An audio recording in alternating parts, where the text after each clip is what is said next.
Welcome everybody to today's podcast. We are happy to have Tara Gilvar with us.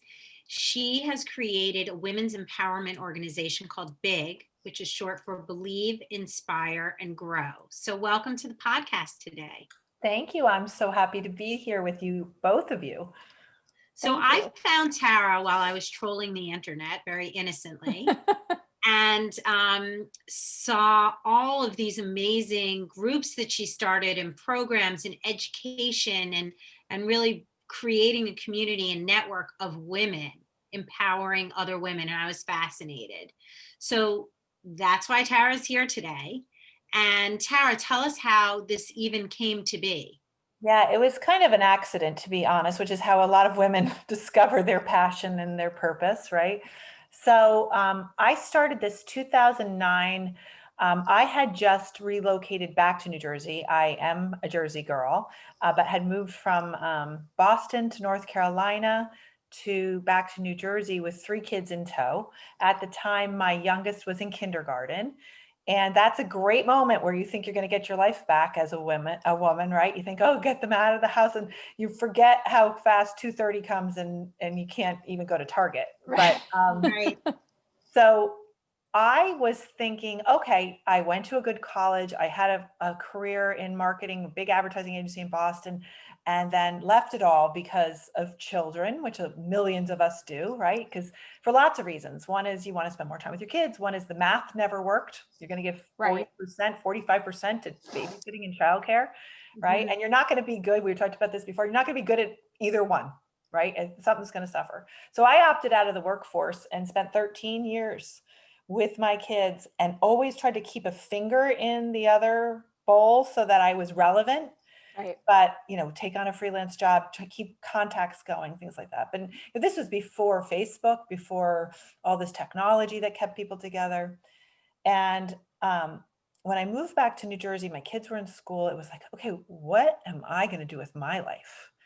And I was really lost. I had no idea. I knew that I didn't go to college to just be a mom, which sounds the privilege of being moms, right? It is a privilege, but I was thinking I was going to do more than that. And I didn't know where it was. I was going into New York City, trying to recreate my career from, suburbia as a woman. And I got some validation there, but it was never going to work for my family life. How was I going to go in and out of the city? It cost you $100 just to get there. Right. And then come back and be there with the kids and do it. So that ended up. And then I was like, what's left? Suburbia, working at a dentist's office, working in Starbucks. I was like, no, this isn't it. So I kind of did what everybody did and tried to get thrills out of going to Home Goods and finding 4 matching plates. And that lasted for a while. Until I saw a bumper sticker on the teacher's car when I dropped my son off in the middle school. And it said, remember who you wanted to be. And for me, that was a lightning bolt. That was like the world, the universe was putting this in front of me saying, girl, you are not her.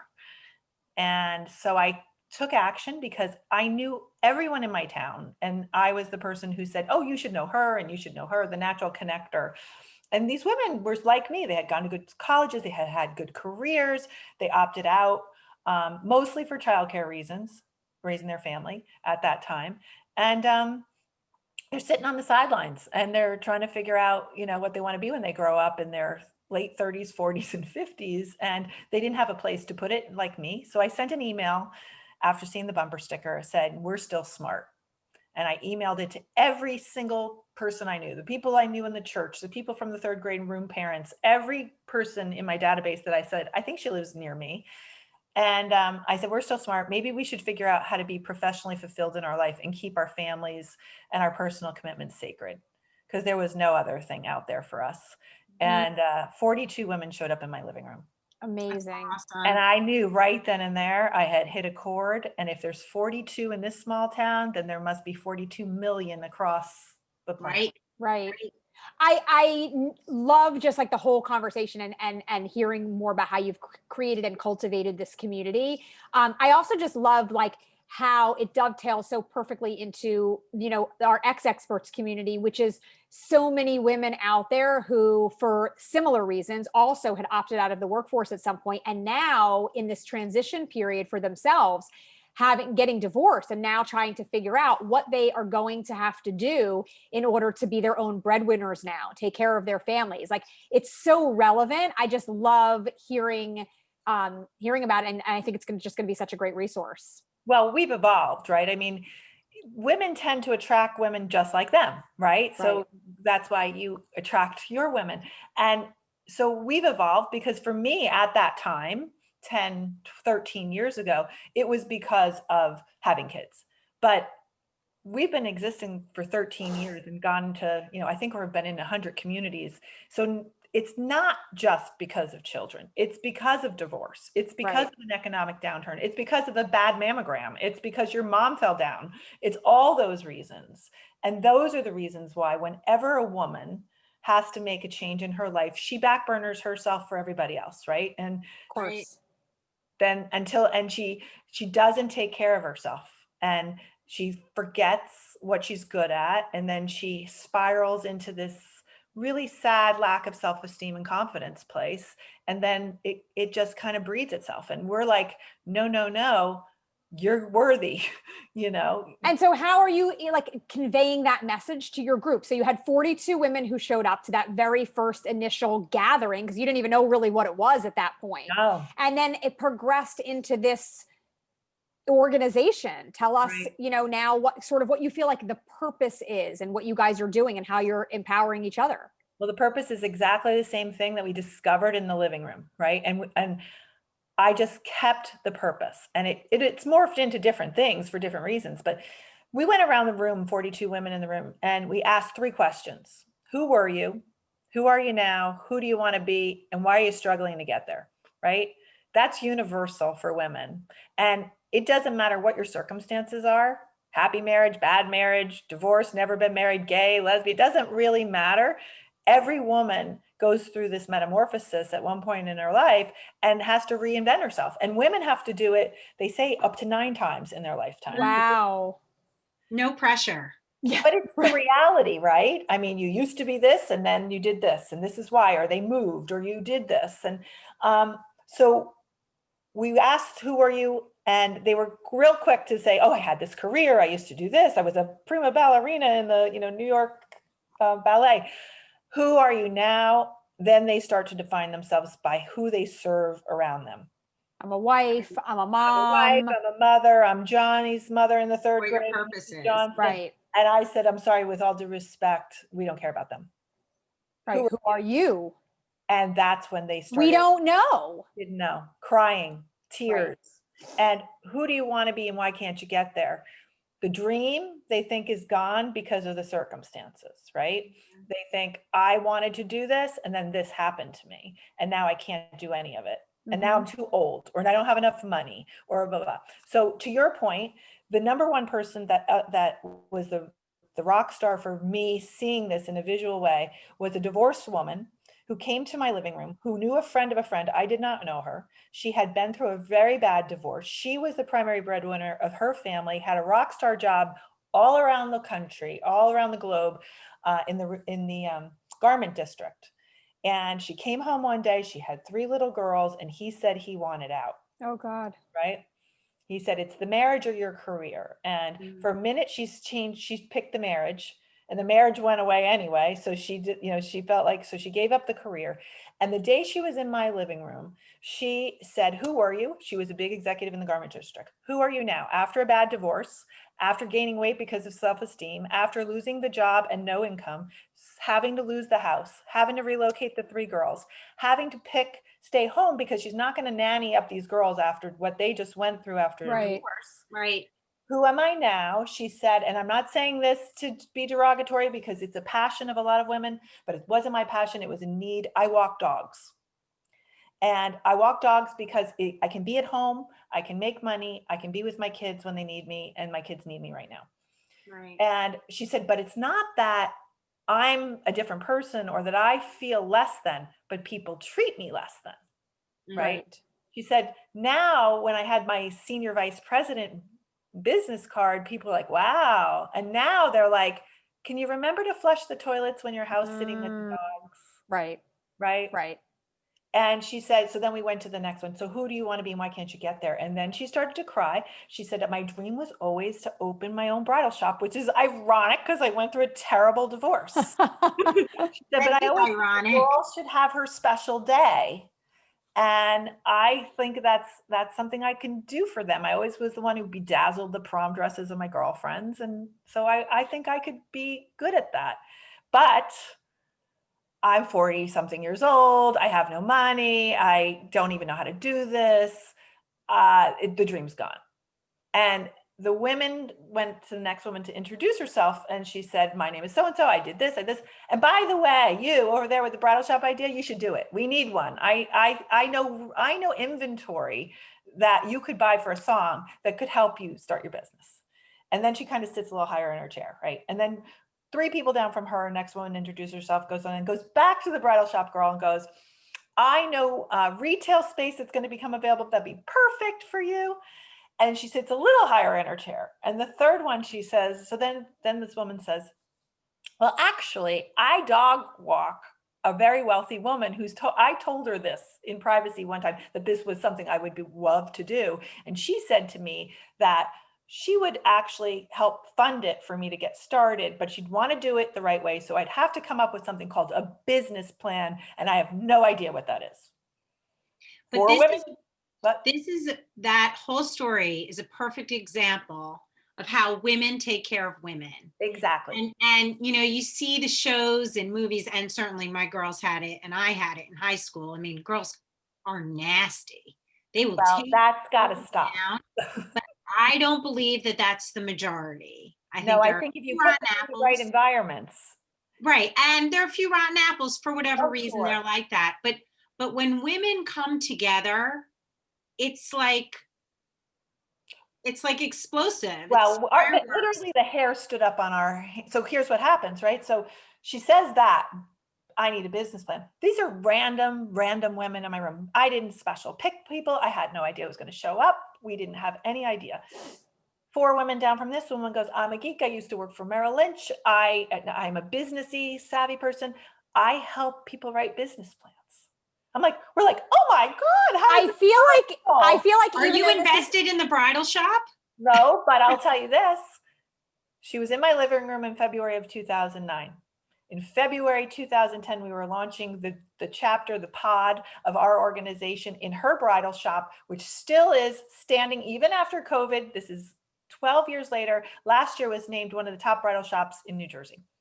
It's amazing. I feel like this journey is in my head, like where TH and I are going with ExExperts. I mean, totally different than this, but this whole idea of like banding together for this communal support in all different areas.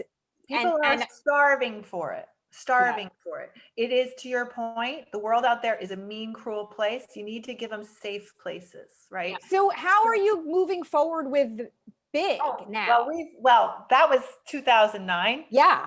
And I knew it, right? I discovered oil. Like this had to keep going. And the women are like, when's the next one? I'm like, well, it's not going to be in my living room. So I rented a church hall. And then I said, I'm not going to be that sucker that writes the check every time at the end, like the volunteer work that we all do, right? I don't want to be the one stuck with the bill. Right. So let's put $15 in a cigar box and then we'll use that money. Would you pay for this? Yes. So they started coming. And then it's all organic, right? Somebody from the town next to us said, I want to do this, but I want to do it in my town. How do we do it in my town? I'm like, I have no idea. We'll figure it out. So we figured it out. And once we figured it out, we kept following the path. I had a business partner for a little while at the time, and we kept doing that. I come to find out you can do a lot more on your own. You don't always need somebody else to do it with you. You're smart enough to do it. You don't hold yourself back waiting for something else to kind of help you. You know, we have to go to the bathroom together. We actually could go to the bathroom by ourselves. Right. But fast forward, those groups that were in my town, Bernardsville, New Jersey, and then morphed into the next town and the next town. We had 37 groups in New Jersey, but over the years, we've had over 100 groups. Amazing. Pods. We've had over 6,500 members, literal dues paying members. And we've just basically gone to that room again, over and over again. over and over again. Little twists, little turns, but basically it's the same thing. And we get the same results no matter where we are, no matter how many random people are in the room.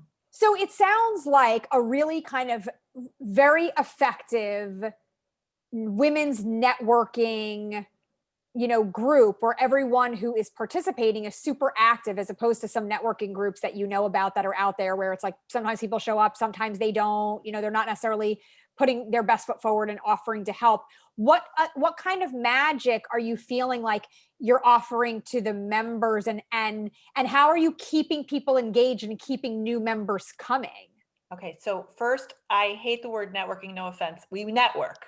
Okay. Networking to me is exchange of business cards, and you're trying to get something from somebody across from you, right? You have something to sell and you're like, you can buy my stuff. Okay. And to me, a male networking event is like finding your next lead, your next sale.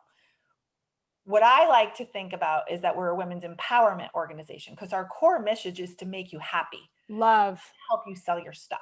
Right. Because today you might be selling this and next week you might be doing something else. And I don't care where you're on your journey. We're just trying to help women move their lives forward. Right. I mean, like you said, I've seen women married, divorced, remarried, re-divorced in 13 years. So I have no vested interest in the outcome. I have vested interest in moving forward. So I want them to develop not leads and not transactions. I want them to develop authentic connections. Many times they come in, I mean, obviously they come in from a business perspective, because that's when they're going to pay their dues, right? They're going to build a business. Women have businesses most of the time for other women, right? Right. We build businesses to make other women's lives, or we're passionate about things that make other people happy. But what I want them to do is build authentic connections that enhance their business, not transactional sales things. Sales will come later, and it does come later. But when they build those relationships, they start with vulnerability. They have to let their guard down. Right. They have to not be the mean girl. They have to say, it's not going well. They have to say, I didn't feel good. I don't feel smart enough. I don't feel that way. So that someone else can say, but I think you're brilliant. But I think you're pretty. But I think so. Or they build each other up. This is a place. Right. And once you get a taste of that, it's a drug. Like, you want more and more of it. Yes. I mean, the only women that we have that really leave are the women that don't click on their computer right now in COVID and come on the programming or come on and engage. So what we say we do is, we're a women's empowerment organization. We start with inspiration, which I don't think anybody else does, which I don't know why. We've always told them we do this. They just don't do it. We start with inspiration, because a woman needs inspiration like every other half hour, right? Like whatever happened an hour ago is irrelevant. Right. So we need that constant inspiration. They also have to set the tone, so they know that they're in a safe place, or that like, this is where we're going to go with this. Sure. Right? The second thing they need is, this is the jewel of the crown, is the community. They need to know there's women in there that are like them, that get them, that have their best interest in mind. And the way that we build the culture is, it's a give before you get place. You'll get. We know you have a business. Everybody has. You'll get, but spend the time building the relationships, and that investment will reap its rewards times 1,000. And I love that advice too, because honestly, I feel like that's just what women need to know to live their lives in general. Like you said, be vulnerable, be willing to open yourself up to other people, to make meaningful connections. That's what's going to make you fulfilled in general in your life, whatever area you're coming from, whatever area you're going to. It's that vibe of like women helping women. That's so important, that I feel like so many people have really lost maybe over the years. I feel like, back in the 50s, when there weren't necessarily a lot of working women, the mom community, everyone carpooling together and everybody bringing dinners to each other's houses when they needed to. And like everyone really working together. It was like that phrase, it takes a village, to raise kids. Like, but nowadays, especially, and depending on where you live, I mean, I live in New York City, like you don't have the village. And so everything that you're saying is resonating so strongly. Like, you have to be willing to kind of take that step and put yourself out there in order to reap those rewards. Right. And that means you got to get through fear, because either you're aloof and you don't share because of fear, or you have this fake persona and you're a mean girl and everybody knows when you're a bully, it's out of fear, right? So you have to be authentic and you have to be able to be authentic. Most people, if you go through your DNA as a woman, we are mothers, we are nurturers, we are meant to help other people. That's the DNA we were given. We fight it. New York City is probably one of the biggest places they fight it because that's where they were taught, if you don't do it like a man, you'll never be successful, right? And you're not allowed to talk about, I like your earrings or how your kids before a conference meeting. That meeting hasn't started. Men have learned to start building relationships when the economy goes down, right? Because transaction businesses happen great in good economies. It's like boom, boom, boom, boom, wham, bam, thank you, ma'am. Thank you, I'll take that, take that, take that. When the economy goes low, they have to rely on relationships and it's not natural to them because they've had other people that helped all their relationships, right? Sending the birthday cards to their own mothers. They had it, right? But now they have these little index cards like, how is John doing at college, Bob? You know, Right. to build rapport. So Yeah. men want report, women want rapport as our basic human need. And we got to get back to who we are as women. Like, take off all the layers of BS that you've been carrying with you and become yourself. It's good enough. Yeah, I think that in my experience also, when you collaborate with people, whether it's a school function or for work or for your own personal growth, when you collaborate with people and you put yourself out there a little bit, just like you said, it's just one step. You have to have a leap of faith. Yep. If you're going to move forward. Otherwise, you're going to be stuck, or you're going to end up repeating the same cycle that you've been running through that you're not so happy in. Well, So, yeah, I mean, I think the one thing that I would add to that, where women are afraid to do that, even the nice girls, right, is where they don't put up a boundary, where they don't even know where their boundaries are. So if they don't know where their boundaries are, they can become the doormat. They can be taken advantage of. And that's a worse feeling than staying closed. staying So closed it in. has to go with boundaries to say, okay, I'll do this, but I will not do that. Like, I'll do the third grade fundraiser, but I am not doing the school social, like you have to have your boundaries. I mean, for me, I didn't sign up for a single committee in any of my kids' schools because I just knew it was going to be like complaining and gossip and everything. But I signed up where I wanted to. So I was involved on my terms and not caught up in all the bullshit that drama. was going on. Yeah, totally. I'm like, I want to help, but I don't need the noise that goes with it. It's nice when you set a culture, and I hope you guys are going to do this too. I think you are, right? You set the culture, you attract women that embrace the culture, and it self-polices. Yeah. Right? So, you go to a mean school, you're going to have a lot of mean parents because they're all going to be the same way. But you go to a place where it's good. So I have been in rooms where they don't know that I am the person that started the organization, and it's a new town and I just sit there. And I've heard women be negative, and I've heard women start to sell like, oh, well, you need to come and have this party for me, blah, blah, blah, blah, blah, blah. And I've heard women turn to them and go, we don't do that here at Big. We just support each other. And I was like, yes. That's amazing. You've really right. That's important. Totally.